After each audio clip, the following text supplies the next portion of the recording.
I know somebody, and the homies in SP are also going to know who I'm talking about, but I know somebody who would specifically leave our house in South Park, drive to Seattle U to their favorite toilet and take a shit. No. This person had their favorite toilets in different parts of Seattle that were like public-ish. Like one of them's at like the W Hotel, one of them's at like the sushi restaurant, Dragonfish. There's all these different places that they like to go to take shits. And I just think that's fucking beautiful. Wow. And I'm just going to clap this person. That is a renaissance man.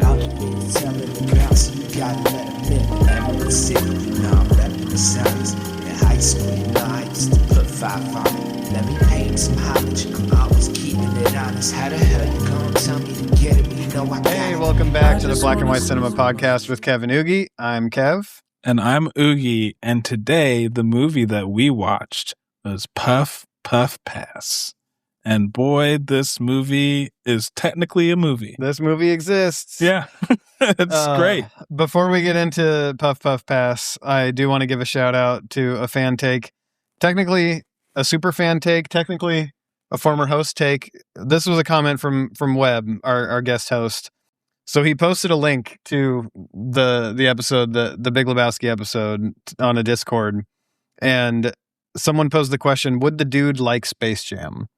I think it has to do with the excellent Space Jam sweatshirt that Webb was wearing. And so he wanted to pose that to us. He also said we should do Space Jam, which obviously it's on the list. But do you think the dude would like Space Jam? I think, well, Space Jam is kind of a corporate movie. That's exactly what I was going to say. It's he wasn't a consumerist. But he's not specifically anti-corporate.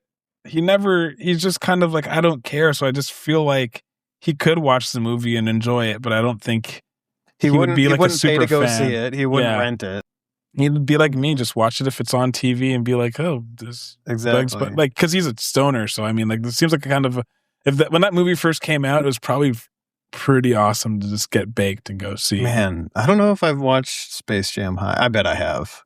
I definitely have. I probably have watched Space Jam High.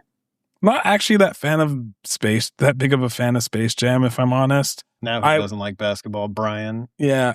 I had the Space Jam CD. The soundtrack. So I loved the CD. I remember Basketball soundtrack. Jones. Oh, man. Yeah. So Basketball Jones.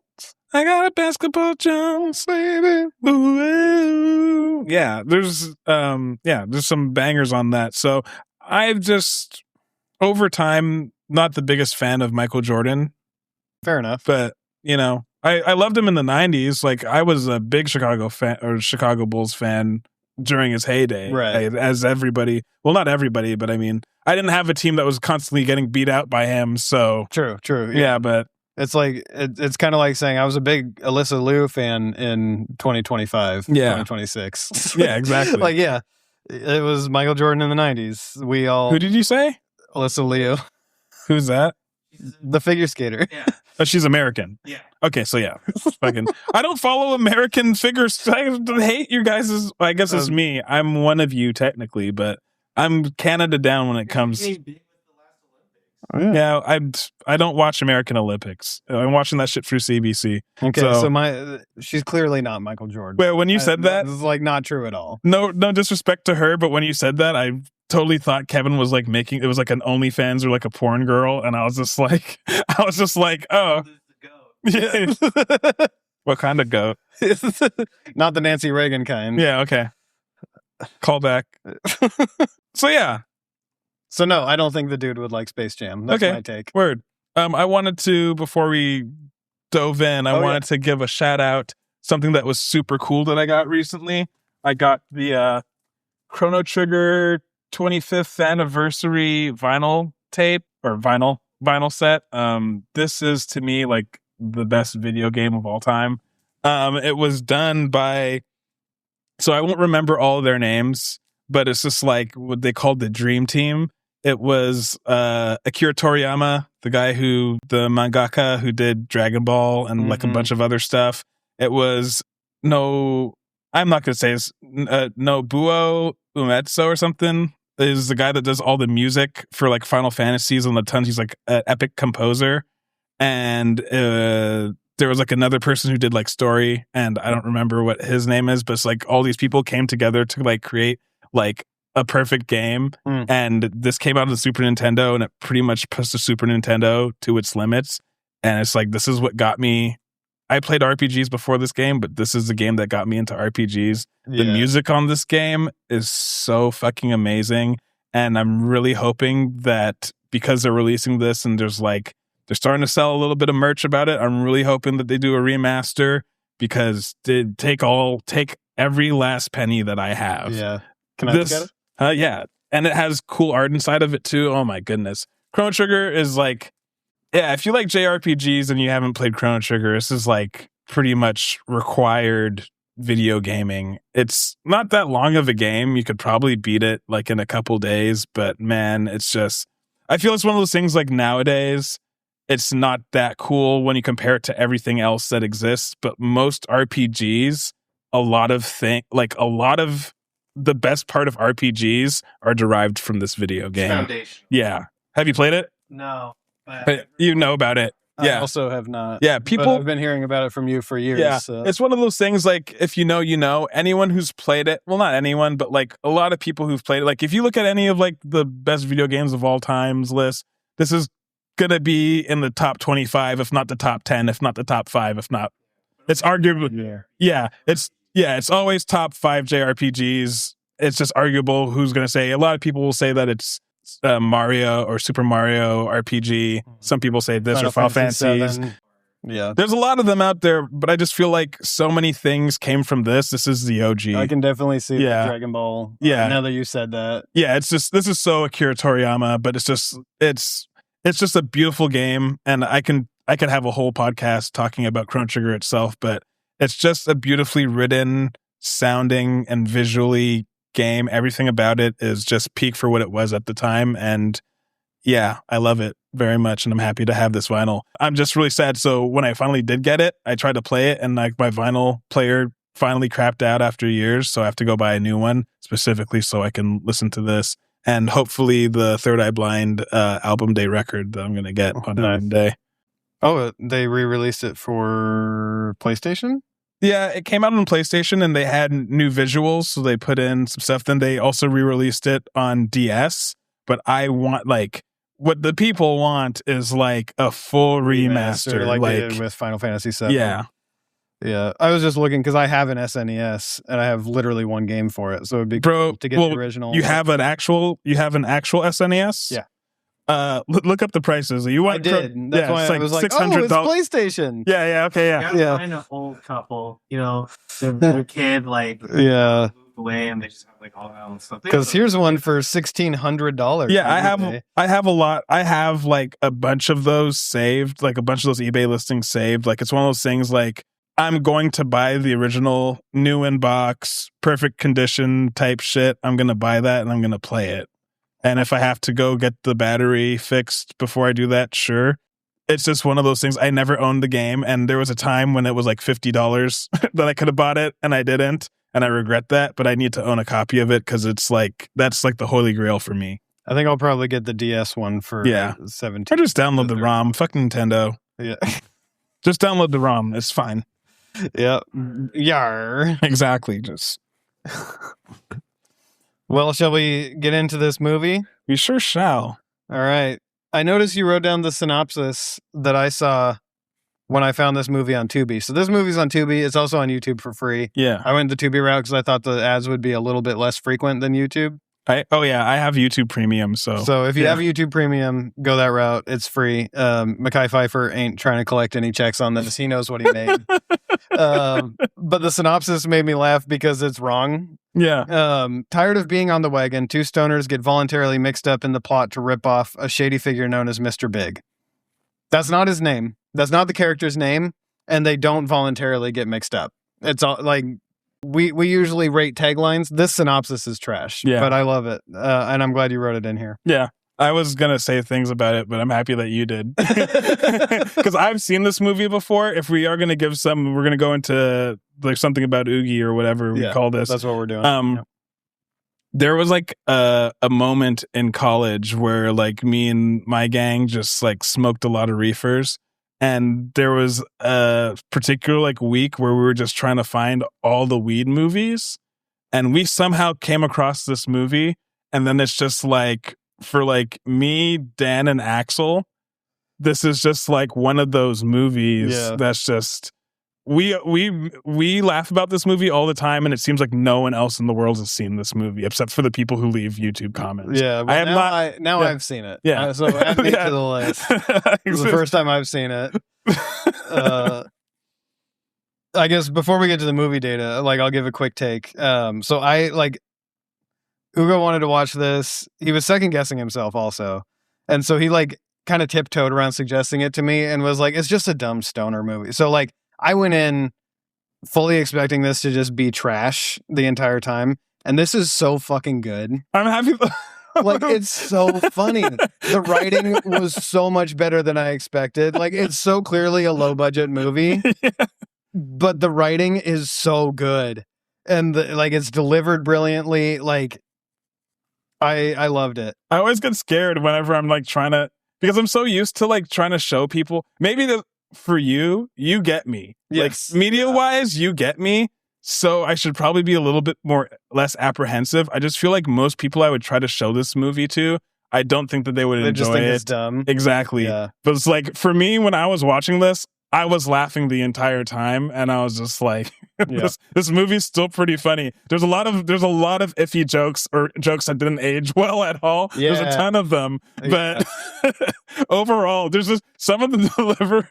Just like some of the things, like so every single time Rico's like, "What a dick." Rico, so funny. So speaking of the stars, before we talk about this movie at all, I want to give a Kev and Ugie disclaimer. We are fully aware that Danny Masterson is a piece of shit.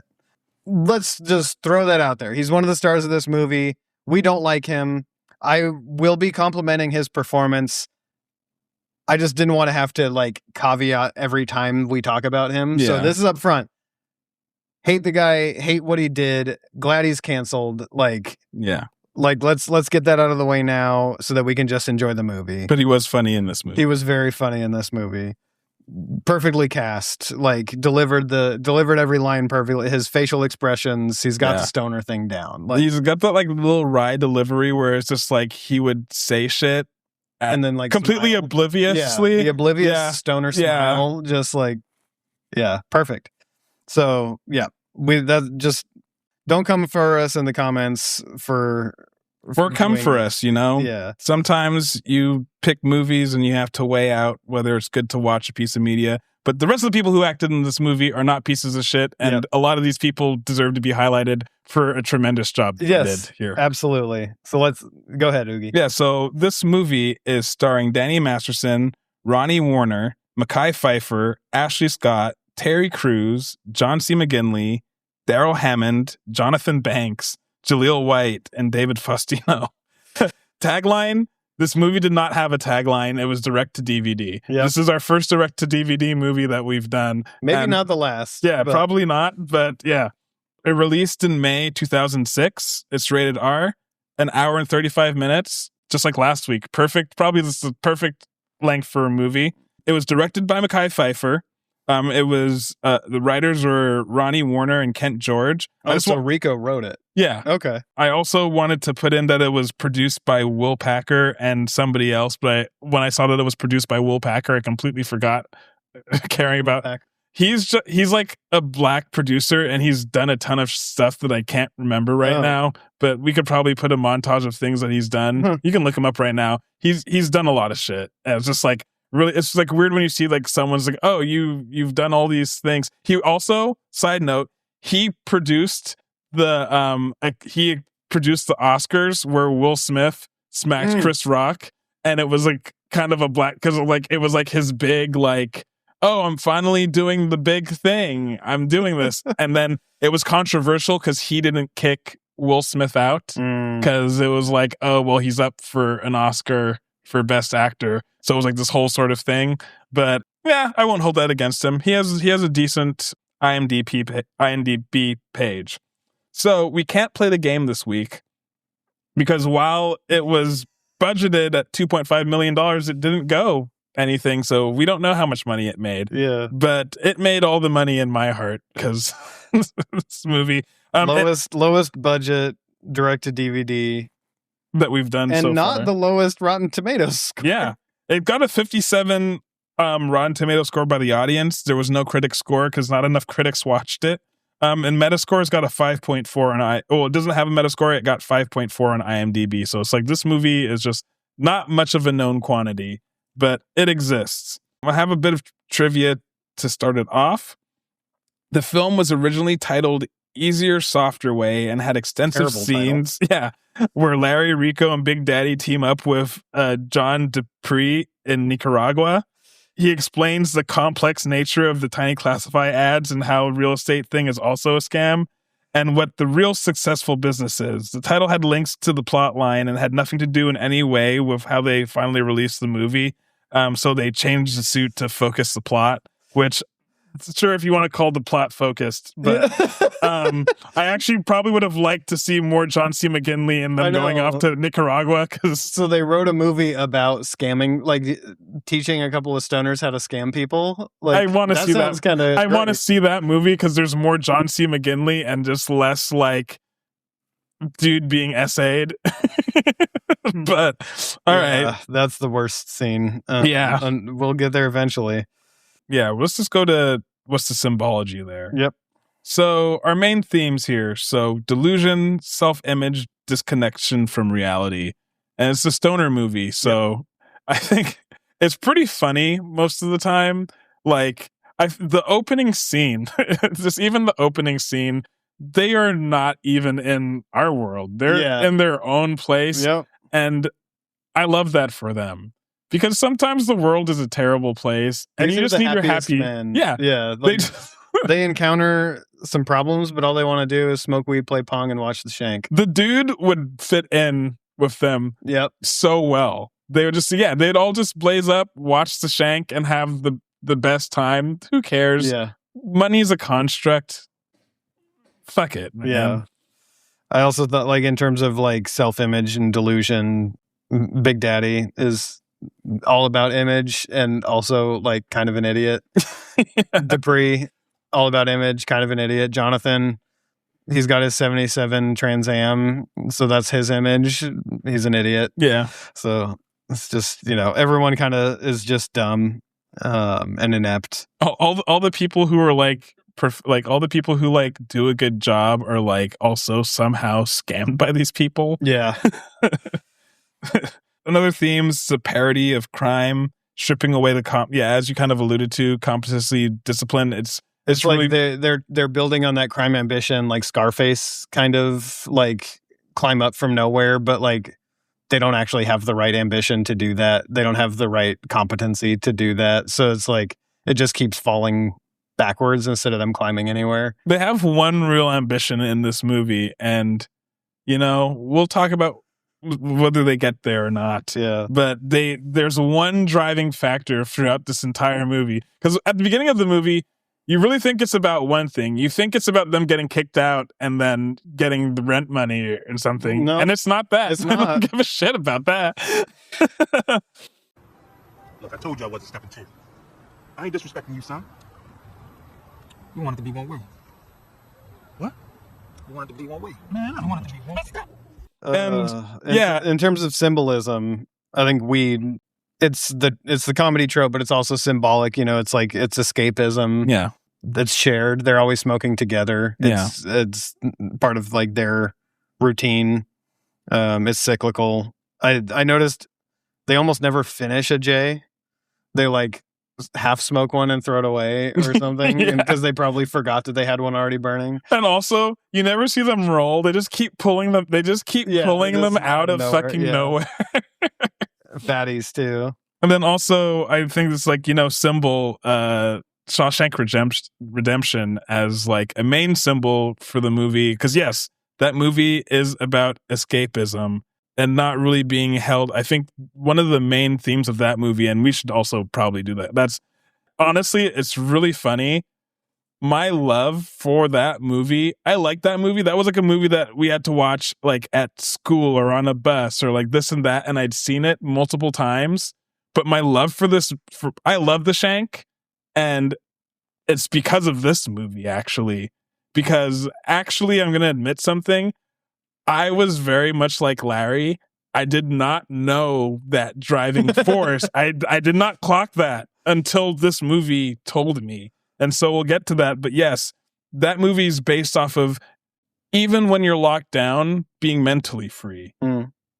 You're never truly locked down if your mind has clarity and you have a will. Maybe it's not so intentional, but these characters, no matter what their circumstances are, they're never let it really hold them down. They're true optimists, which is why I say they would get along with the dude. Nothing really bothers them. They never really like fight with each other. Even in the couple scenes where they kind of make fun of each other for a second, it's over in a second. They're like true buddies. Their camaraderie is admirable. They're like, oh, we don't got nowhere to sleep. All right, sleep in the car. Yeah. Like, oh, we ain't got whatever. All right, let's do this. All right, let's go to rehab together. Yeah. So now we will probably get to the movie. Let's do it. This is a spoiler alert. We will probably actually just speak about everything that you need to know from the movie. So this was probably one you don't have to. It's on YouTube for free. Yeah. Like, it's really fucking funny. Yeah, we're not going to really spoil anything for you. This, right. like this you movie, can't spoil a straight to DVD movie. Yeah, we can talk about it, but you would have to see it. Yeah. So like, you're not. None of it's gonna like. This is a movie that's like.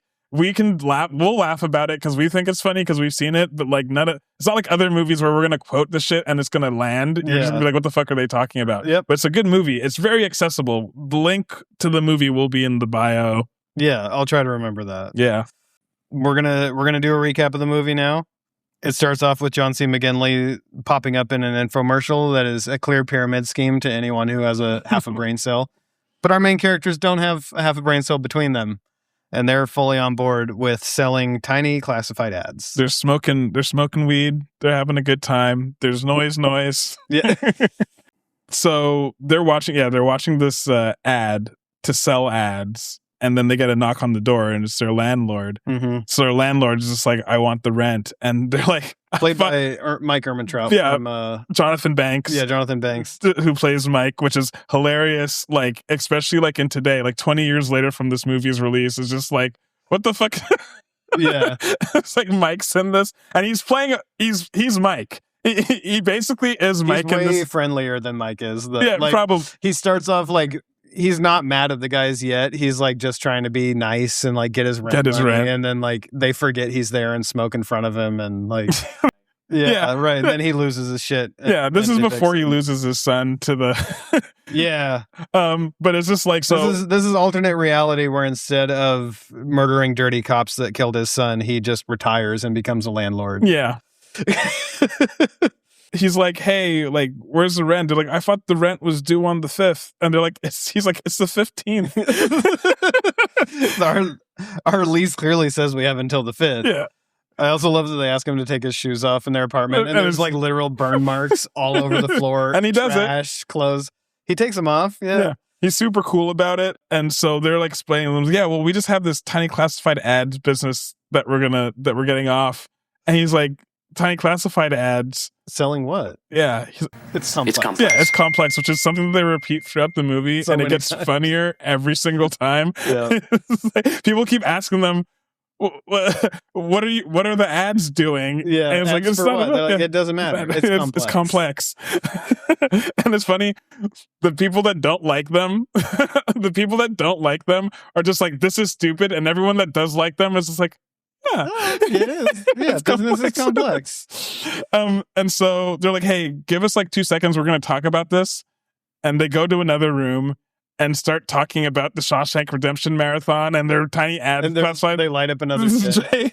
This whole time, the landlord's looking at them and they just completely forget that he's there. And they're like, oh yeah, Shawshank. Well, let's play some Pong first. So they sit down and start playing Pong against each other. And then Mike's still there just looking at them. Yeah. Look, Larry, you gotta understand, man. The average person wants something for nothing. They're not willing to commit themselves to sit down and watch an entire infomercial like we just did. Yeah, you're right. Which already puts us ahead of the game. Exactly. Hey, look, you know what? I've had enough of you guys. All right, we're done. Yeah. And they're just like, whoa, you can't just come in here unannounced. Knock. Completely forgot it's fucking there. He just gaslighting by accident. Oh, I loved it. And so he storms out at the end of his rope, and Larry asks Rico, he's like, I gotta take a shit. You want to come? Which is a weird line until you realize that they don't shit at home, apparently. Yeah.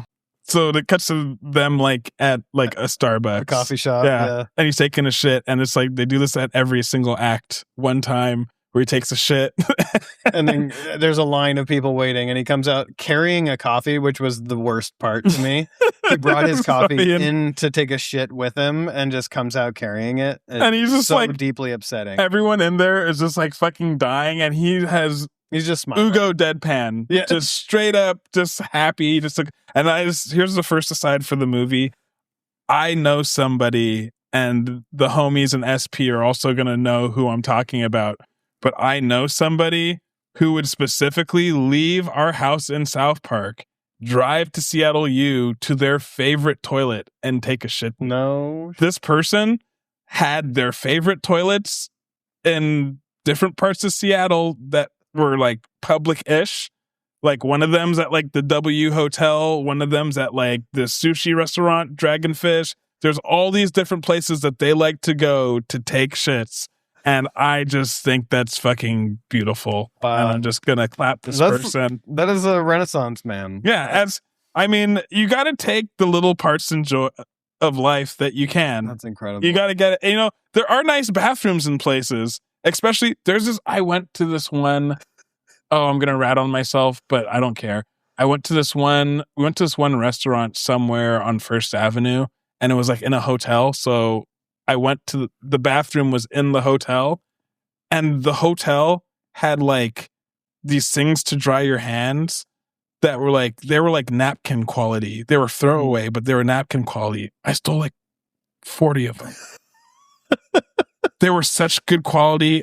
I still have some of them. That's incredible. So if you know the right spots, you know the right spots. It's like when we're done rolling, I want to know who that was. Yeah. But when he comes out of the bathroom, Mikey, the coffee shop guy, tells him to go to rehab. And we get old school Bluetooth confusion that like used to happen. Now everyone has AirPods and you just assume no one's talking to you. But, Larry didn't realize that he was on the phone with somebody telling about his intervention and his family telling him to go to rehab because he's a crackhead. Which comes back around. Yeah. The deal's still on. Yeah. We meet Big Daddy and Elise. Big Daddy pulls up in this nice red, I think it's first gen Viper. If I'm wrong about the generation of the Viper, let me know in the comments. Played by Mekhi Phifer, the director of this movie. And he's with Elise, who Rico has a thing for, and she's clearly upgraded with Big Daddy. Mm-hmm. I watched this movie with my buddy Neil. And I did what we did with Mace right before they revealed who Mekhi Phifer was. I paused it and I was like, who do you think this is? And for whatever reason, he was like, all right, portly black characters. He was like, is it Cedric the Entertainer? No. That's a good guess. Yeah. With the suit and everything. I thought I wrote it down here somewhere, but I guess I didn't. But I wrote down all the different people that he thought it was, and it was not even close. And then he didn't even know who. He was like, I had to remind him what Mekhi Phifer was from. He was like, oh, yeah, okay. So he was 8 Mile is the biggest. 8 Mile. He's like the best friend with the dreads. With the dreads. ER. Oh, yeah, he was in ER. I forgot about that. He was in other stuff. He was in Honey. He's in Dawn of the Dead. He's the one that like has the baby zombie. Oh. When the one that's in the mall, the Dawn of the Dead where they're like all in the mall and his girl is that the Zack Snyder one? Yeah, his girlfriend is pregnant and like pops out a baby zombie and he like shoots somebody over it. Yeah. I don't know why I said Belly. He's not in Belly. He's in Paid in Full. That's one movie we have to do here. Belly or Paid in Full? Paid in Full. I think Paid in Full's low-key better than Belly. Belly is cool because it's shot it's shot really well in places, but it's not a very coherent movie. But DMX and Nas are in it, and it's dope. But Paid in Full is just like a better movie. He's in Divergent. Yeah. Ooh, Lie to Me. That's right. He was in Lie to Me. I love that show. Yeah, people who are fans of hood movies or like rapper movies, what's a better movie, Paid in Full or Belly? Please comment below. But yeah, so we get to meet Big Daddy and Elise. And his ringtone is the sound of him having sex with somebody. Yeah. Oh, Big Daddy. I'm wondering if it's supposed to be Elise or not. I know she doesn't react to it. Yeah, exactly. In a way that she doesn't react, so it kind of I assumed it's not her. No, it's tiny classified ads business. It's complex. You know what? You're absolutely right. Starting your own business is extremely complex. You know, there was a time. Oh, Big Daddy. 1 second, fellas. But yeah, she doesn't seem embarrassed or bothered by it. Yeah. So Rico's jealous. Larry calls him out on it. You know, he's probably leaving palm prints on that ass every night, which I thought was funny. Yeah. Also, Rico is like makes it seem like him and Elise are a thing. He's just like, oh yeah, you know, she likes me, but she's like tripping or something like that. Like she like hates. She has so much disdain for these guys at every portion of this movie. And then we run into Rico's cousin Lisa and her friend Bobby. Lisa is, I think both of them are. They're both transvestites. At least that's how it's billed in 2006 nomenclature. I think what the correct term now is just transgender. Yeah, I think that would be the correct term for these ladies. The friend Bobby, I didn't write down the actor's name, but he's in one of my like favorite episodes of New Girl, where she gets in beef with the dude who owns the Chinese restaurant over him leaving menus everywhere, and that's that actor. Oh, I did not know that. I recognized him right away because I love that episode. Need someone who actually cares. Well, it helps that you're gorgeous. No, that's crazy. That ain't real. That's dumb. That's straight dumb. You're dumb. You're nice. You excited for the holidays? I am. Anyway. But Rico just like leaning into the fact that Larry's been hitting on Lisa, not realizing that Lisa is trans. And you could tell that he's instantly just like, oh. Lisa's just like, oh, I know that you've been calling me and I haven't called back. Flowers. Yeah. And Rico's just like, just so amused. Like I would be if I caught you in that. I would be so amused and lean into it. He said, check the Adam's apple, and if she can palm a basketball and has 1,200 yards as a receiver in high school, that's a dude. Yeah. And so they're at Larry's brother's chicken shack where he's the manager. Nastiest place you've ever seen. Yeah, dude's like doing coke. Yeah. When he pops in, there's like this big dude. He's like doing coke. He's just like hawking, sweating. He puts the spatula like under his armpit while he's taking the order. It's so gross. You just hear him just like,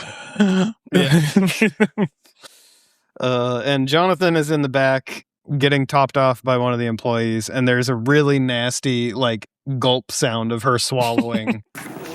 Yeah.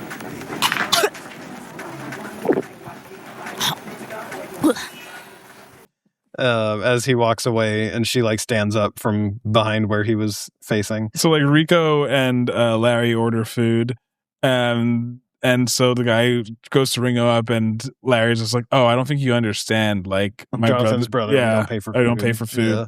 I think it's really funny at the end. He's like, "Well, congratulations, y'all got a free meal." That's the scene. Yep. I'm gonna eat shit from there, bro. That place is fucking nasty. It's so gross. It was also like they ordered hella food, and it was like $16. Yeah. And I was like, yeah, it's a different time, bro. But it's 2006. I mean, man, that's still back when you could get a $5 footlong. There were so many times in this movie I forgot that it was 2006 because the budget was so low that it looks like it's 1996 at best. And then like there would be a guy on Bluetooth or like something like that. I'm like, oh right, this is 2006, or like some reference that was like 2000s. I was like, oh shit. One of my favorites. So his brother's like getting on them because he's like, "Hey, you can be assistant manager here." He's like, "Look at me, I'm like getting bitches. Living the dream." Yeah, he's like, "I'm getting girls. I got the houseboat. I got a 1977 Trans Am." Yeah, he's got a crazy lisp. Yeah, it's just terrible. And at one point he's criticizing him. He's just like calls him a crackhead. He's like, I haven't smoked crack in 6 months. What do you think? Well, firstly, I haven't smoked crack in like 6 months. Oh, my bad. Okay, good. And secondly, and they say, oh yeah, we're starting our own tiny classifieds ads. And you get like the second explanation of somebody where it's just like, it's complex. Tiny. It's complex. He's like, what sort of ads are you selling? It doesn't matter. It's complex. It's complex. it's complex. Don't you understand? If it's just a little hard work. And then we get Big Daddy telling Elise that he went to a seminar at the airport. He's made an investment. He's diversifying, and he bought acres of beach property in Nicaragua for $300,000. Which, like, that's a lot of money in 2006. Yeah. Like, and Nicaragua, I don't know if you guys know, not a poppin' resort area. He's just dumb. Elise knows it, but doesn't really call him out on it because, meal ticket. Yeah. So the guys are just kind of like, well, the boys are trying to watch Shawshank Redemption, but They've been evicted at this point. Yeah. They get home. Yeah, and now they're actually evicted. So they don't know what to do. So they're like, well, maybe we can go to rehab because rehab has basic cable. Yep. So then they probably got some decent looking. They probably got some crack whores there that are decent looking. Yeah, I like that we both noted that down. Probably got some crack whores that are decent looking. Yo, check it. They got cable TV. These guys throw away so much weed. Yeah. They get there and it's what's her name? It's the Constance Marie. Yeah, Constance Marie. It's the wife on George Lopez show. Okay, that's why she looked familiar. She definitely looks like Paget Brewster, and I thought that was her. I thought it was Frankie. I even wrote that in my notes, and then I was looking at the thing. Then I was looking at the credits later, and I was like, "Oh, actually, I get them confused all the time."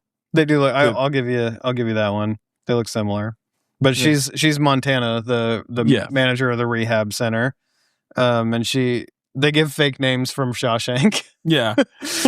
So Rico's Red, but he doesn't remember Red's last name, so he says his name is Red Fox Jr. Yeah.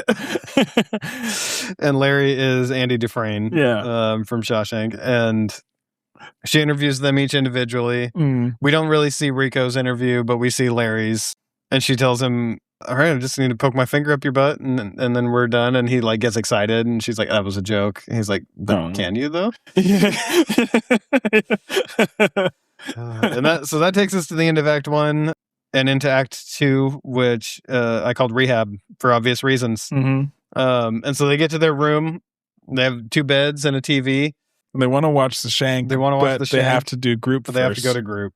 And this is the first time that like Red says something about Andy and Rico says something to Larry about how Andy gets ass raped in Shawshank, and he's like, no, he doesn't. Yeah. Maybe TNT doesn't show that part. Yeah, and then you get this whole thing from Larry because like I think that he's interpreting it as they literally show that, but like he's like, when did I miss this? Yeah, it's just like I've also never seen Shawshank Redemption.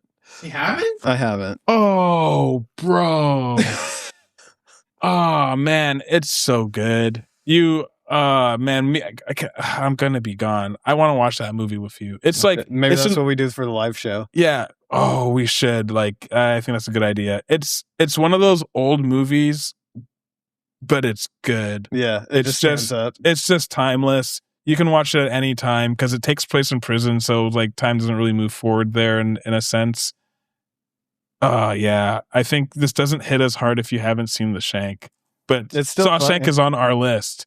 So I might force you to watch it, but it's like a 2.5 hour movie. There was probably plenty that I missed from this movie, having not seen The Shank. So now you know, but I mean, like, if I can just, fuck. You're also missing a lot of just cultural shit. But I mean, that's everybody. Everyone has movies that they haven't seen.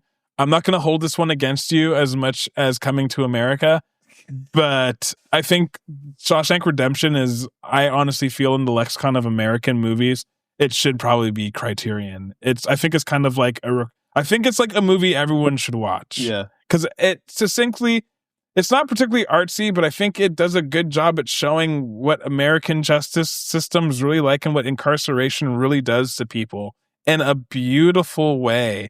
And you get young Morgan Freeman too, or not young, but he's younger. He still looks like he's 50. He still looks like he's 70 years old in that movie. I don't understand how, but I know. You know, he's right. But yeah, sorry. So I'm sorry that doesn't hit for you. That's all right. But yeah, it's you don't see that in the movie. It's implied. There's a scene in the movie where he kind of gets locked. He gets backed into a corner.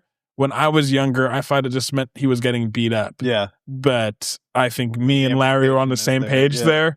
But the implication is that he gets SA'd, and that's really the driving force for him to want to escape. I see.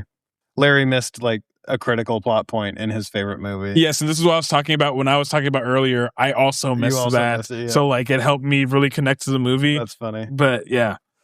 So they go to group, which is a hilarious scene, headed up by the incomparable Mo Collins. Yeah. Who, if you like look up her credits, she's been in a lot of things. I know her as Joan Calamezzo from Parks and Recreation. Yeah. That's like my favorite role of hers, but she's so fucking funny. We spoke about this. Yeah, she does all the time. Her like being like, I don't know what you call that, but like I'm sure there's a term for it. But she's like not politically correct, but she just does this like very like group leader. It's so therapy, group therapy, like authoritarian. Just like we don't do that. Polite lockdown. Yeah, like aggressive politeness. I'm not yelling at you, but I'm laying down the law. Yeah, yeah. She's so fucking funny. Without like her character is not funny, but just because the way she does it, it's so funny. And she has a relationship with one of the guys in rehab. We meet like he's like, I ain't no drug addict. And there's so we meet a few of the other addicts, including Jeff the lawyer, who's a speed freak. I can't remember that actor's name, but he's too good at that. They fucking laugh at him. Yeah. What does he say? He's like, oh yeah, I got a big case coming up, and they start fucking laughing. Yeah. And they're like, there's nothing funny about this. Yeah. Why don't you tell you? Yeah. We talked about this. They tell him to tell a story about themselves, and so pretty much Larry tells the plot of Shawshank. Yeah, he tells the plot of Shawshank. And so one of like Chet, the orderly comes in. He's like, he hears them talking, so he thinks they're playing categories. Yeah. And so he's just like, Shawshank Redemption. Chet the orderly is very problematic. Yeah. There's a couple of girls in group. Yep. Amy and Heather. Yeah. And so one of them Heather shares that she has a sex addiction. Yeah. On top of every other addiction. Yeah. And as group ends, Rico recognizes that Amy is like the governor's daughter or the mayor's daughter or something like that. And her outfit was so 2006. It pulled me back from that, like, this is the 90s. When I saw her in like a denim mini skirt with Uggs and a hoodie, I was like, oh my God, it's 2006. Yeah. I just thought that was very of the time. Pretty much we just get like the next few scenes are just like the guys are trying to hook up with both of the girls. Yep. And Rico's flirting with Amy. Yeah. Larry isn't really flirting with Heather. Heather just comes up and says, where can I get some she's like, where some long, hard dick? Yeah, she says, any idea where a girl like me can find some long, hard dick? Yeah. And he's just like, got any idea where a big girl like me can find some long, hard dick? And it's really funny because they both seem pretty horny throughout the movie, but then when these forward girls are talking to them, they clam up. Yeah, they're really Also, I want to... Big Heather, because this is 2006, part of what's funny is Heather's fat. Like, the movie is making it funny. I'm not saying that's funny. It's just like, the movie is like, oh, haha, she's fat. That's the joke. And this week's Oogie Would Have Folded is Big Heather. No. In rehab. No, it would have been, actually, who would I would have folded for? I would have folded a long time ago with the swallower and the fucking the fry girl. Yeah, the fry girl. I get free chicken and some top, bro. I'm just saying, I think Oogie would have folded for Big Heather if he was in rehab and she came up and was like, "Where can a girl find some long hard dick?"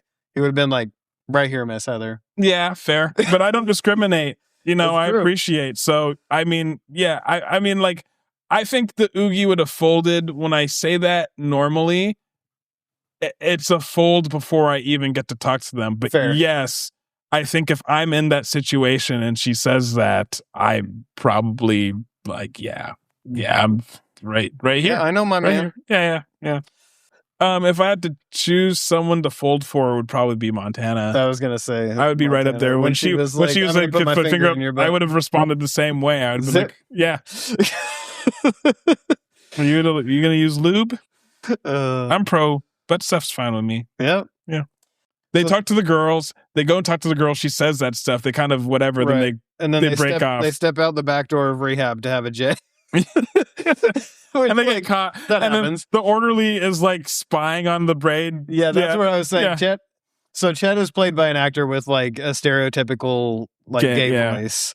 And so it's like it's pretty obvious from the get-go that this character is supposed to be gay. And then he's like spying through a window on one of the guys getting undressed. And it's just like, I don't know. I was like, I don't like this part. Yeah. Like, he's gay, so he's a predator.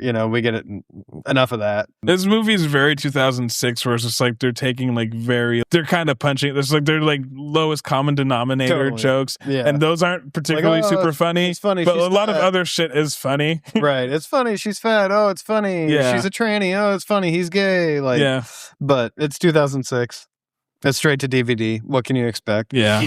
One of the people in rehab that we forgot to mention is Otis, who's like this old head dude. When he introduces himself, he's like, I do it all. Like he's just like crack, speed, weed, whatever. He's just like listing off drugs. Otis Jackson Jr. here. I'm an Aquarius with Capricorn tendencies. I'll be playing. I guess I'm your regular. Been addicted to crack, smack, uppers, downers, booze, gambling, hookers. Hell, you name it. I either sniffed it, shot it, smoked it, or screwed it. Everybody, let's settle down, okay? Let's just try and keep it real simple. He like comes out and like catches them smoking and like starts joining in on the session. What the hell, old man? Does a crack hole pussy stink? I'm a drug addict, son. I always want to hit. And I wrote down like old head holding a J and telling stories like Kingston. Yeah. Because he's just like, he takes a hit and then he's like holding it while he keeps talking and telling a story. I was like, I've seen this shit. And they ask him if he wants some of the weed. He's like, does a crack hose pussy stank? Yeah. I want to use that line. Yeah. It's better than does a bear shit in the woods. Yeah. But yeah, shout out Kingston. Wearing my I love when everyone else doubted shirt. Yeah. Shout out Clint too. Yeah, I've definitely seen Kingston sitting there telling a story, holding the J while you guys are like pass that shit. Yeah, it's puff puff pass, not puff hold tell story. Yeah, both friends of the podcast. Definitely check out my boys K7 the motherfucking Oracle. Yeah, links in the description. Jeffrey Gregg. Yeah, like after they hook up with the girls, they get another like going to what you were saying, like, well, Rico. So Rico hooks up with Amy, and Amy's a Jesus freak, and like ties him up and puts a crown of thorns on his head and calls him Jesus while they're hooking. And she's like, "Forgive me of my sins. Call me Mary Magdalene." And he's not enjoying it. I mean, he's like he's participating, but he's not enjoying the fantasy role. Yeah. At the end, she's just like calling him Jesus. She's like, please don't call me Jesus. Okay, Jesus. Okay, Jesus. And so he finishes first. And so he goes back to the room to see that Larry with Heather, like with she's she's like hog-tied, or what do you call that? She's gagged, ball gagged. She's ball gagged, and he's going in. And then Rico just throws up. Yeah. And like, again, it's like the joke is like, oh, this is gross because of her. Right. And I'm just kind of like, bro, you wouldn't puke. Yeah, like you're cock blocking your friend big time right now. Just like, bro, leave. Go back. Just walk out. Just go anywhere else. And like she looks at him pretty disdainfully as I was like, yeah, what the fuck was that? Yeah. Like, I don't like when movies do that, like villainize someone for being sexually forward. Like they know who they are and they know what they want, and that's a bad thing. Yeah, because it's like they make Amy seem like, oh, she's weird because she likes Jesus, but it's just like her. She's like, oh, she likes. I mean, they both like sex, but they just make one person like, oh, well, she's hot, so it's fine. Right? Yeah, but it's like, she's not, so it's stupid. It's because she's fat, it's gross. Because Amy gets the climax and Heather doesn't. Yeah, and that's fucked up. That's true. I didn't even think about that. Well, assuming, I don't know. Larry might have been doing work, so who knows? Justice for Heather. Yeah. We get interrupted by a code blue, which is Otis accidentally hung himself in his closet where he has a peephole that he watches the nurses go into the bathroom. Yeah.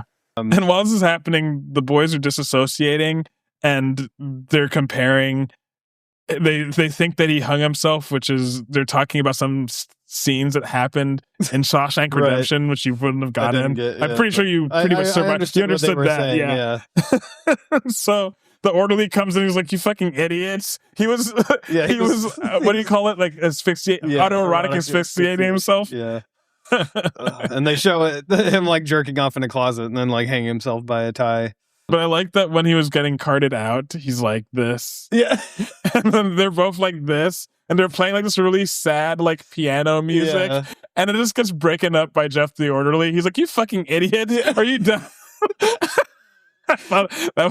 Yeah. And the next scene break is the guys like waking up in their room with Chet, the orderly, like spying on them naked. Yeah. Again, he's like fucking, he's gay, he's a predator. Yeah, he's just like combing through Larry's hair. Yeah. And like he says something about how like it's disappointing. Like, so he obviously like he's like looked under the covers. Yeah, he said something like this is a big deal. And he's just like, there's nothing big about it. Yeah, or something like. Yeah. So they get kicked out of rehab. Yeah, well, before they're like, you have to go meet with Montana, and Montana's just like, well, I just watched a True Hollywood Story about Red Fox, and they never even continued to where that's going, but I'm assuming that Red Fox probably doesn't have a son or something like that, but it never even gets there. But they start complaining about how it's false advertisement because they don't have basic, so they can't watch. Ads for what? That's not the point, Montana. It's complex.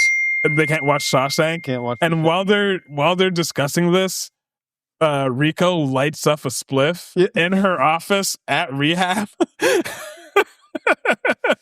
And so obviously they get kicked out. Yes. Yeah. And outside they like fight about it for a second, and then he's like, you lit up a spliff in our office, and then they start laughing. Yeah. And then they just go about their life. Yeah. So they go to Big Daddy's house. They're like, let's see. We know where he lives. Let's see if he wants to do some business. And they pull up at his house that has like gilded lions out front, just like Ryan Lewis. I don't know if you know that. Ryan Lewis's mansion that he used to have on Lake Washington had like big golden lion statues out front. He sold it to the former CTO of Nordstrom. So I've seen all kinds of calls from inside Ryan Lewis's old house. Fun fact. Damn, he was making that sort of money? Yep. I was in Greece, and I remember I was in Greece and I heard "Ceiling Can't Hold Us" or whatever. Can't hold us. Yeah, I heard that song out there, and I was like, "Damn, all right." And that's an independent record. Yeah, like that's how they have that kind of money. Yeah, because it's all their money. Yeah, and they blew up and won a Grammy. I love Macklemore. I came up on Macklemore. What I will say this man put me onto Macklemore. He's been a fan. Like he was before any of your nephews knew who Macklemore was. Yeah, like I was showing Ugo mixtapes. Yes, and like 2009, 2010. You still are the resident Macklemore person for me, and that includes all new Macklemore. And I don't have a problem with him. I kind of got annoyed for a while because it was too much it was too much for a while. Yeah. But Kendrick remember should have won the Grammy. I love Macklemore. Kendrick should have won the Grammy. Yeah. Let's get it straight. I still do love one of my favorite Macklemore song is, I don't know what it's actually called, but it's just like, I'm falling. I don't want to get up today. Yeah. Oh man, I love that song. Great song. But I remember also showing you the parody songs. Fucking Born in the USA. Yeah. Or whatever. American song. I'm American. Yeah. There's, I fuck with drug addict Macklemore. I'm sorry. I know the newer stuff. I don't even really vibe with. Yeah, it hits a little bit better for me. I'm sorry. I'm happy, Ben. I'm happy you got better. Ryan Lewis was great. Yeah, so good, and the stuff before that with XP. But now, shout out Macklemore, friend of the podcast. Shout out fucking Ryan Lewis. I was gonna say Ryan Leslie, and I was like, no, that's not him. Ryan Leslie's a black producer who lost his laptop, and then he was like, if someone gets it back to me, I'll pay them $1 million. And then someone did get it back to him, and then he didn't pay, and then he got sued, and he had to pay. I didn't know about this. Yeah. Ryan Leslie did a lot of music, and then that whole situation happened, and then he fell the fuck off. It was real sad. Anyway, sorry. Yeah. Like when Doja Cat said that she would show her boobs real hard on the internet and then didn't. Well, you can see them. Yeah, I know. One of my favorite videos on the internet is Doja Cat listening to You Know Miles and just reacting. It's like her at Coachella like 2 years ago listening to You Know Miles. I don't expect you to know who You Know Miles is. He's like, You Know Miles is what you guys think Lil B is. But actually, Lil B's actually an artiste. You Know Miles is just on some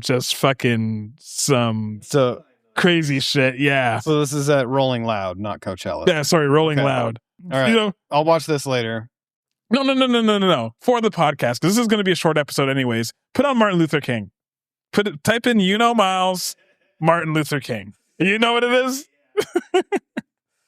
Because I'm here. I'm excited for us to I want you to look into that camera while you watch Martin Luther King.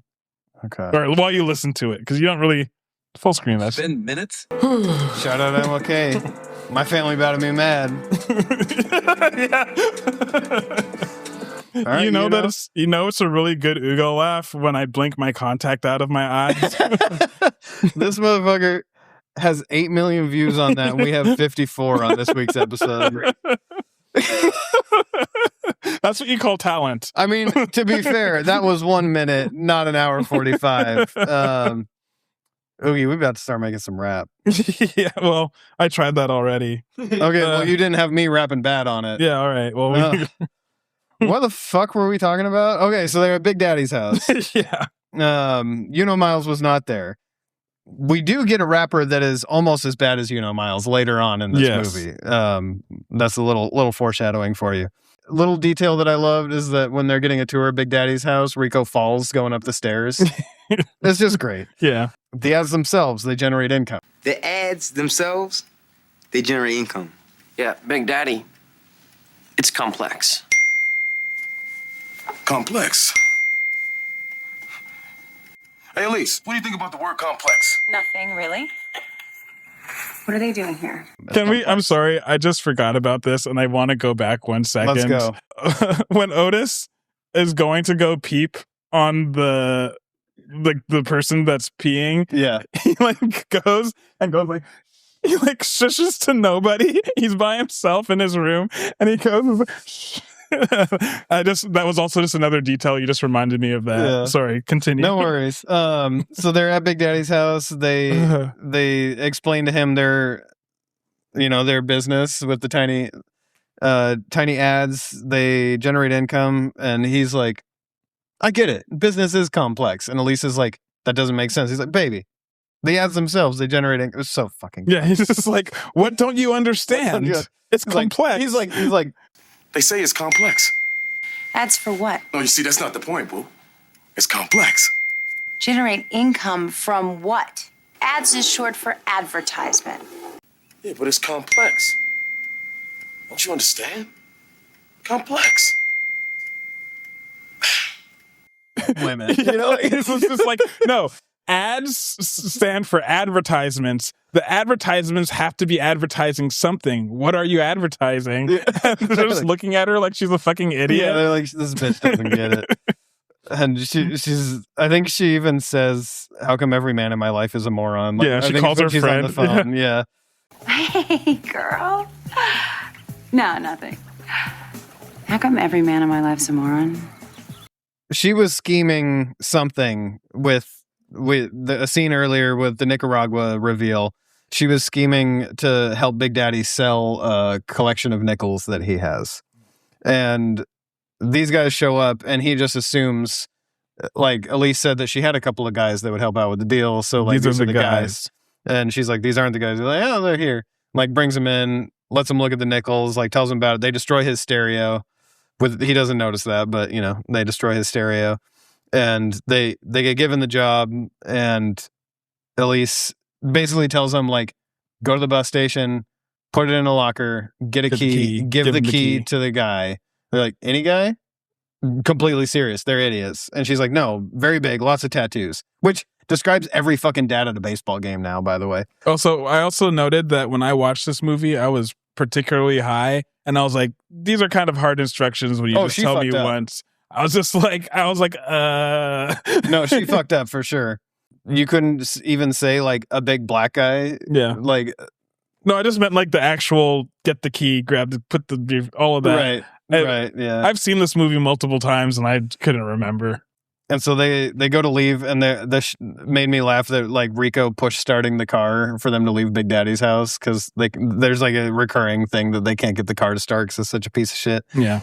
And so they stop by his brother, Larry's brother, his houseboat where he's washing his 77 Trans Am in a USA Speedo. Yeah. And they find Jeff the lawyer.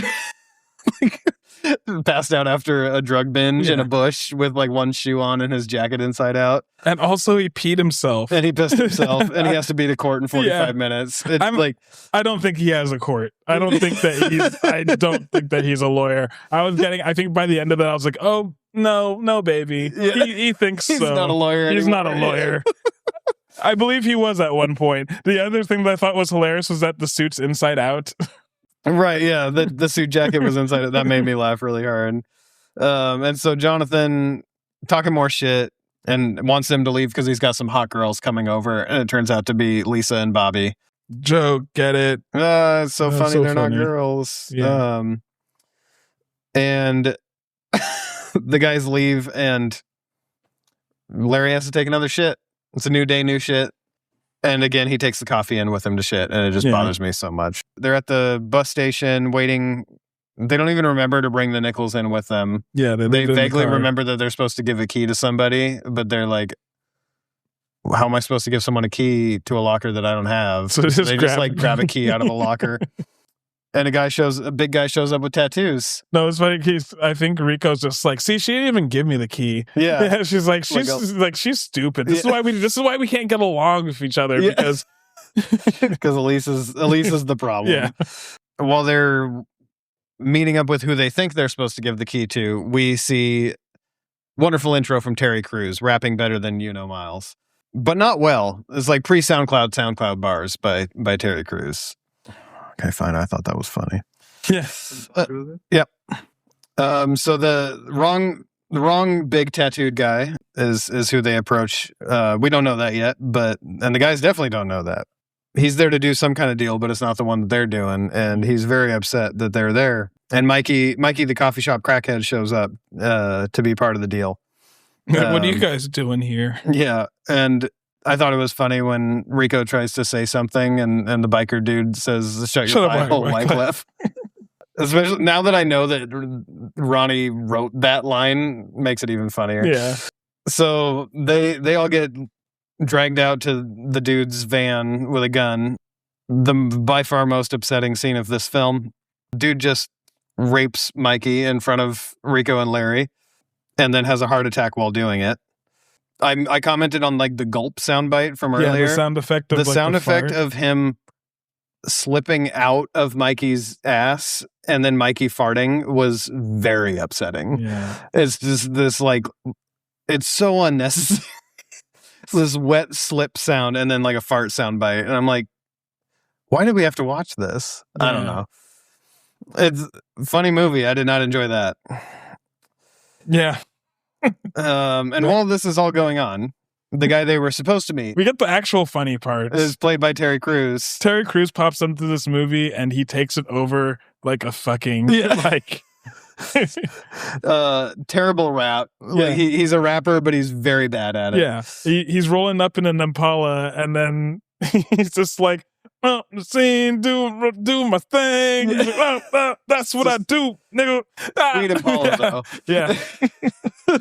With hydraulic. No, y'all. This one, bro, y'all. Yep. And so the guys escape and leave Mikey. Yeah, they just leave him. I'm like, sorry about that. What a dick. Yeah.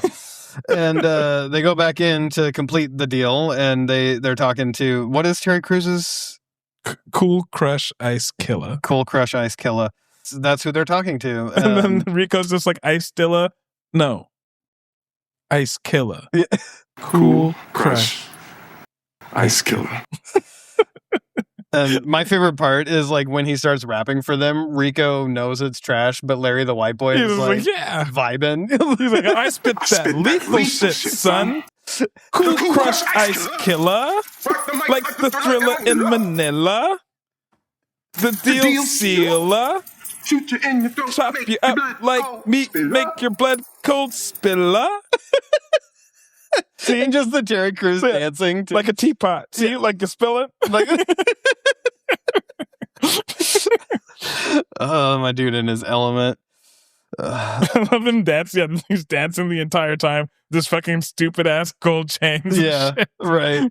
And they give him the key, but it's the key to the locker where they forgot to and put they remember the nickels. And then they have the briefcase full of money, and they're scared of what's going to happen when he figures out that there's no nickels in the locker. So they run out to their car and push start it to run away. And he chases them in the Impala. I love that the hydraulics start shorting out because that's so real. Yeah. Modded car just like having an electrical problem while you're trying to do something important. It's like just like hydraulics going off by accident. And so he finally catches them and corners them off. But while that's happening, Rico and Larry's car starts like, was it backfires? So he thinks they're shooting at him. Well, we also forgot a really important part earlier. So when he's talking to them, they do the whole like, oh, we got a tiny classified ad. They're like doing small talk. So they talk about their tiny classified ads shit. And when they say it's complex, like, yeah, I'm working on some complex stuff of myself. Like I'm trying to be like a rapper. Yeah. And he's just like, you know, I got to get shot. Yeah. He's like, yeah, I'm wondering if I should he's like, I could get shot in the leg or the arm. But they say if you get shot in the stomach, it breathes better. And he's just like, you got to get money. Hose. Yeah, they're like, hose. Yeah. Hose, he's like, and then he's like, Tiny classified ads. Oh, really? Ads for what? It's complex. Right. You know, I'm kind of doing some complex shit too, man. I'm about to get this rap shit jumped off. You feel me? You know, there are hoes and weed. Weed. See what I'm saying? That shit's complex too. So, he's like, I got to get over my fear of dogs. I've been going to a therapist. I didn't catch that at all. Dogs are good. Dogs are good. That's so all of that. So the car backfires and he's afraid of getting shot. So he freaks out. And so they use that time to get away. It's like the worst chase scene ever. Larry's car can't get out of second gear because it's a piece of shit. Yeah. So it's just slow as hell. And his is just bouncing by accident because the hydraulics are shorting. So they go all the way back to Big Daddy's house. And so it's like a big kerfuffle. They get to Big Daddy's house and they're knocking on the door yelling for Big Daddy. And when they get there, the dog sees Cool Crush Ice Killer. So chases, and you know how dogs are. He's afraid of the dog, so the dog gets aggressive. So chases him up a tree. And so Big Daddy finally comes out. And Big Daddy's like, what's going on here? And he's like, oh, they're trying to rob me. And they're like, we didn't try to rob you. It's weird because like in this idea, like they never checked the briefcase. But anyways, you know, they're like, we didn't try to rob you. So they go and show that the briefcase was filled with Monopoly money. And so Cool Crush is like, I can explain. And then you can start seeing Elise start fucking acting weird. And then he's like, it's all Elise's fault. She put me up to this. Yeah. And so she tries to use white woman magic and be like, white she-devil. Yeah. Like, oh, I would never do anything like that. You know, I love you. And also, and it's not working because he sees, and she also says that Nicaragua was stupid. Yeah, she says Nicaragua was a stupid idea. And it seems like it's working. And then he's like, Nicaragua is stupid. No, you're out. Get out of here. She's like, let me go get my stuff. He's like, what stuff? Yeah, he's like, I bought all that. No. What he says is even better. She's like, I'm going to go and get my stuff. And he's just like, Okay, let me go get my things. Your things, Elise? Come on. He says like please or as if or something like that. Like please. Yeah, he says please. He says please. And then she just turns around. Bro, that was cold as hell. It was, yeah. Terry Crews is like limping from getting his ass bit by the dog. And he's like, I just trying to get some money to get my record deal off. And so Big Daddy's like, how did you guys know? You guys must have like a third sense for this. Yeah. And so he's like, all right, well, like, cool, like I would do some deals with you guys or whatever. he's like, if I'm going to do some deals in the future, like, I'll talk to you guys. And then they're like, oh, well, we saw that you had a TV, but we were really trying to see the last bit of like the 24 or the 48-hour marathon of Shawshank Redemption. He's like, guys, I love the Shank. Yeah, I got the director's cut on DVD. Let's go. So they're all best buddies. And so the boys stay winning. Yeah. Next scene, they're going to Nicaragua. Yeah, they're on their way to Nicaragua. And when they get there, John C. McGinley, yeah, who's like starting to like be like, sorry, I didn't know the classified ads were a scam. Yeah, he's like, a scam? I didn't scam anybody. Like, they go up to talk to him. They're like, what's his name? Do you remember his name? I don't. They go up to talk to him, and they're like... Jerry Dupree. Yeah, they're like, hey, Jerry, Mr. Dupree, Mr. Dupree. He's like, no, I didn't know it was a scam. I didn't do anything. Yeah. Like... And then Big Daddy like comes up. He's like, "Hey, I was at your import seminar. I bought land." Yeah, he realizes they're all big fans, and he's like, tiny classified ads are done. The new thing is Nicaragua. I love the way he says it. Everyone who says Nicaragua pronounces it somewhat like authentically, or at least tries to, and they're like, "No way, we're on our way there right now." So when Big Daddy comes, and they're all happy, they're all going to Nicaragua. So then it's like 7 weeks later. And so we're back at the original apartment, and Jaleel White and fucking, what's his name? Davey from fucking Road Trip were there. Yeah. And with like the same hair as Rico and Larry in the same apartment. It's just clones. Still like you said, rent's not due until the 5th. It's the 15th. Just like the same repeat. Same shit happening. And so they're doing the tiny class. So it's like the same commercial, but it's like now a testimonial. And it's Larry being like, he's just like, it's all in Nicaragua. And he's like, but don't just take it from me. Check my testimonials. Yeah. And then it's Larry's just like, yeah, I used to smoke crack. And I got kicked out of rehab, and I was courting a trans woman. But you know what? Everything turned around, and it's like a montage of like everyone, like his brother sees him. His brother is marrying. Which is goals. Although she's about to tell him that she's trans, and she's like, I'm not trying to withhold sex, but there's something you need to know. Yeah, and he's like, I don't care, baby. And he never tells her. Distracted by this. And he sees that his brother's on TV. He's like, what the fuck? Then we get to Cool Crush. Cool Crush still dancing. You hear a baby in the background. So is the implication that they had a kid? Big Daddies? Yeah, I don't know. 7 weeks. Later. Exactly. Yeah, 7 weeks later. I was like, whatever. Yeah, or maybe it was 7 months. I think it said 6 months later. Yeah, 6 months later, but still not enough time because she wasn't pregnant. But whatever. She's pissed. But this is actually my favorite scene of the movie because the landlord sees that they're doing well and he takes the weed from their clones and just starts. That's the final scene of the movie. It's just Jonathan Banks takes the fucking shit and hits the fuck out. He's like, fuck it, bro. He met Dick, and he introduced us to Nicaragua.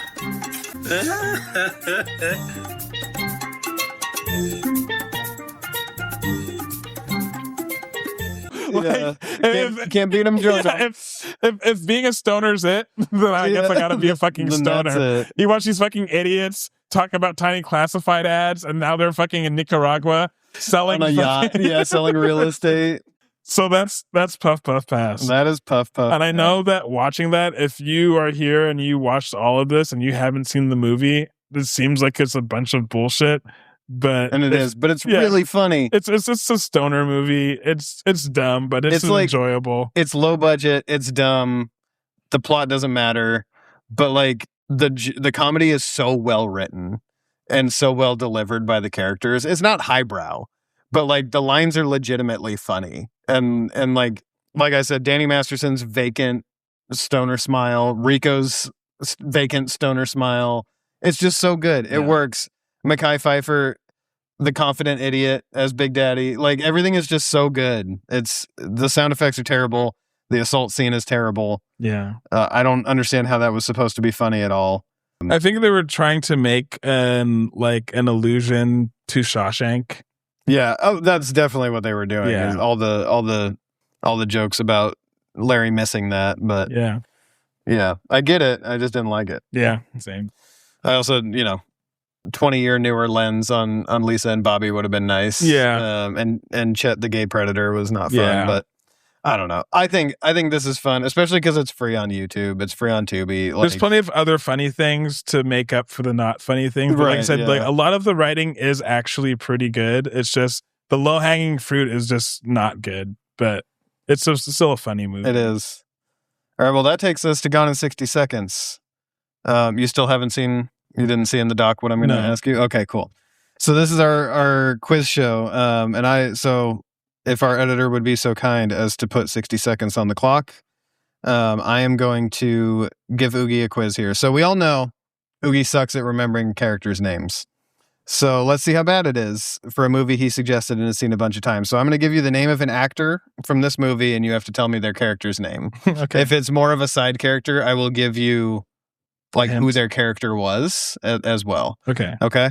So 60 seconds starts now. Danny Masterson. Larry. Ronnie Warner. I'm assuming it's Rico. Yes. Mekhi Phifer. Big Daddy. Ashley Scott. Elise. Mm-hmm. Terry Crews. Cool Crush Ice Killer. Jason Stewart, the rehab orderly. Chet. Levon Davis, the rehab old head. Smokey. I don't remember. Otis. Yeah. Otis Jenkins. Constance Murray. Montana. Lindsay Hollister, the rehab slut. The big one. Heather. Yep. Kristen Miller, the Christian slut. Heather and Marie. Amy. Okay. Jonathan Banks. I don't remember his name. He's just he's the fucking landlord. Lance. Okay. Ben Toplin, the coffee shop guy. Mikey. Michael Monks, the lawyer. Fucking Kevin. Jeff. Okay. John C. McGinley.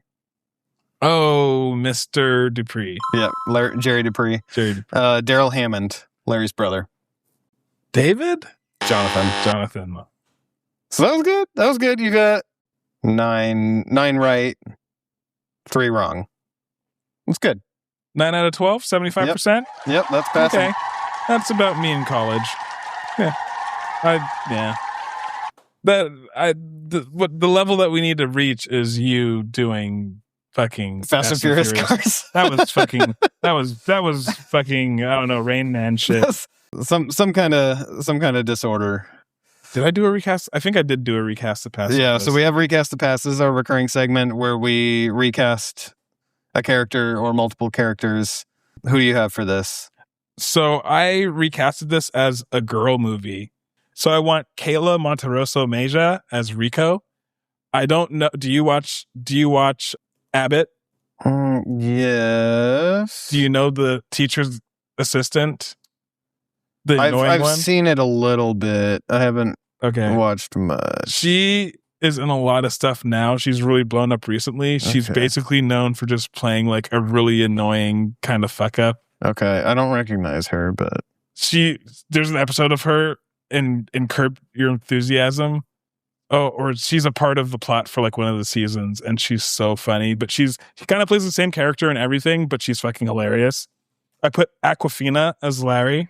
Oh man, that would be good. Anna Faris as Big Mama, and Alana Glazer as Cool Crush. Nice. Okay. I tried to stay on theme with Danny Masterson, so I would recast this with Louis C.K. and Diddy. Well, I don't think Rico's a fucking predator, as far as I know. That got the reaction I wanted. I'm sorry, Internet. I'm sorry. He's not sorry. No, I'm not. I'm an only child who amuses myself. You know what you've said. I heard what you said. So much of my humor is just Derek comedy. Yeah, right. It looks like that's the only segment we prepped. Yeah. I would do a Pitch Perfect. Okay. You want to give us a Pitch Perfect? I'll do a Pitch Perfect. Pitch Perfect is our recurring segment where one of us pitches a sequel or reboot. Well, actually, I think it's just kind of what we discussed at the top of the show. I would love it if we got a sequel of this. Yeah, I just want the sequel of them being in Nicaragua with John C. McGinley, and they're just like doing scams. Like, it's like they've evolved from just being well, they're still stoners, but now they're just like scammy stoners. But like, who would we recast? Because Danny Masterson's in jail. So who would we recast as Danny Masterson? Can't be a Predator. I'll do it. Yeah, that's cool. Why don't you guys make that fan film, you know? That would be good. You can call it Puff Puff Give. If enough subscribers hop on our Patreon, we can afford to make a sequel to this. Bro, ourselves. if we get 10 Patreon people, 10 of them. We get 10 people to be on our Patreon and they are on there for more than half a year. That's what I do. If we get 10 people to be on our Patreon, we're almost halfway there. Honestly. We'll write a script for. I'll shoot a low budget. It won't be that hard, bro. We can utilize. You know how much water we can kill. My wondering is like with AI, right? Why can't the coolant be fucking salt water? Because that kills computers. Yeah, but we just need the cooling. I mean, I don't understand how this shit works. So maybe you're right. I know that the salt would get, but I'm imagining if you just need it to be cold, why can't you just use cold salt water? I know that it won't freeze, so that seems like it's a positive because it's so salient. So I maybe I should go back to school because I'm an idiot. If you understand thermodynamics as it applies to like water and cooling for data computer systems and data centers, please let me know why we can't use salt water because, yeah. I hope I don't get assassinated. Me too. I feel like Malcolm X, I'm peeping out the blinds.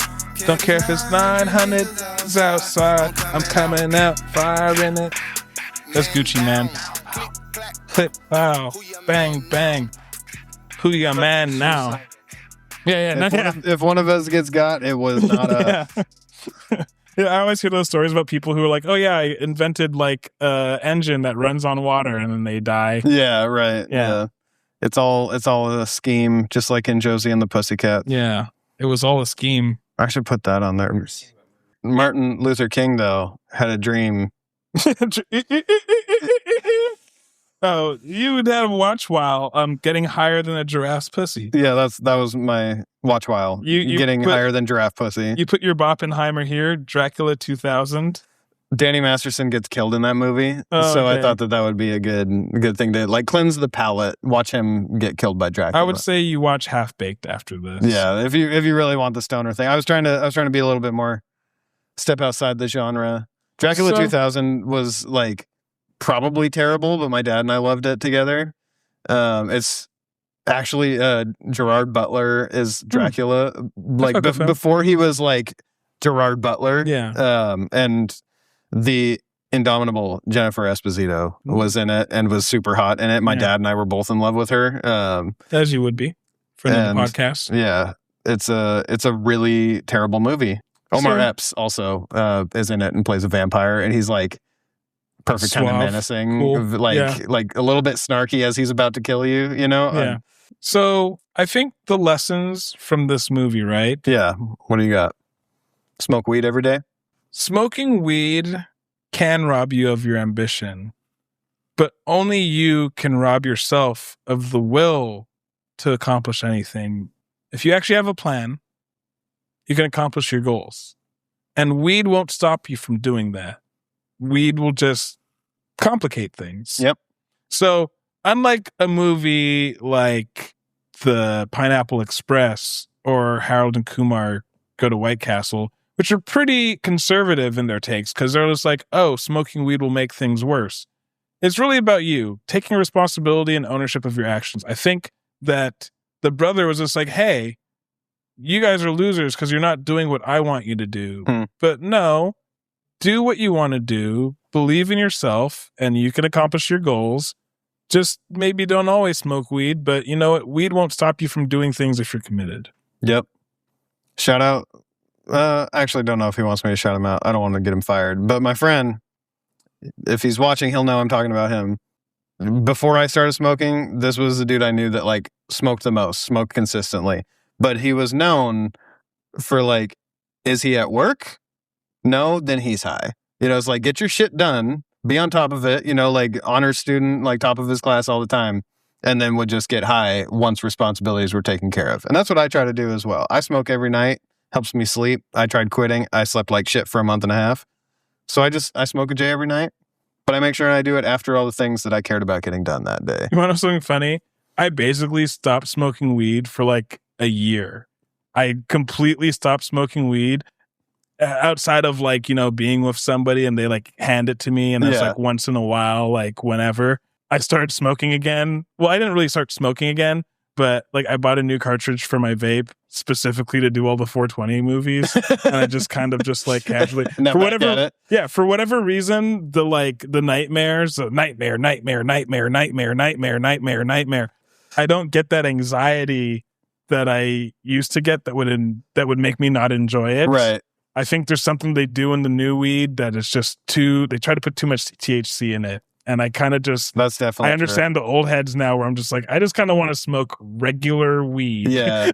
I wanted to say right on the bag, regular weed. But for me, so when I quit for, I think I like I said, it was about a month and a half, 2 months maybe, I was able to be like, oh, that anxiety that I felt every night was 15 minutes after I took a bong rip or smoked a J.